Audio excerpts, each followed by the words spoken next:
అందరం హోలీ ఆడిన తర్వాత ఇంకా స్నానం చేసి రెడీ అయ్యామండి. వీళ్ళందరూ ఇలాగ వచ్చారు కదా అని ఒక చిన్న గేమ్ ప్లాన్ చేసాము. గేమ్ అయితే చాలా సింపుల్. ఇలా బెలూన్స్ని ఫార్వర్డ్ చేసుకోవాలి.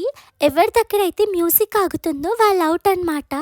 ఇంకా వాళ్ళు గేమ్ నుండి బయటికి వచ్చేయాలి. చాలా సింపుల్ గేమ్, చాలా బాగుంది.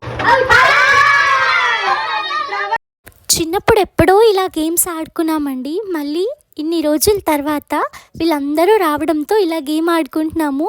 చాలా బాగా అనిపించింది. అసలు టైం ఎలా గడిచిందో కూడా అర్థం కాలేదు. నేను కూడా ఒక స్మాల్ బేబీని అయిపోయాను వీళ్ళతో ఇలా గేమ్స్ ఆడుతూ. గేమ్ ఎంత బాగుందో అంత టెన్షన్గా కూడా ఉంది. ఎవరి దగ్గర మ్యూజిక్ ఆగుతుందో ఎవరు అవుట్ అవుతారో అని. చిన్నప్పుడు అయితే అసలు మమ్మీ వాళ్ళు ఎంత పిలుస్తున్నా కూడా ఇంటికి రాకుండా బయట మొత్తం తిరిగేస్తూ ఇలా చాలా గేమ్స్ ఆడుకునే వాళ్ళం. వీళ్ళు మా ఇంటికి వచ్చింది జస్ట్ హోలీ ఆడి వెళ్ళిపోవడానికి. కానీ వీళ్ళకు ఒక చిన్న మెమరీ క్రియేట్ చేయాలని ఇలా గేమ్స్ ఆడిపించాను. అందరూ చాలా హ్యాపీగా ఫీల్ అయ్యారు.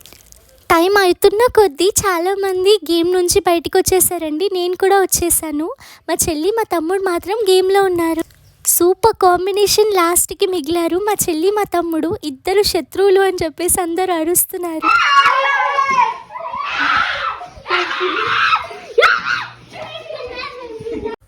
మా తమ్ముడు లూజ్ అయ్యాడు, మా చెల్లి విన్ అయింది.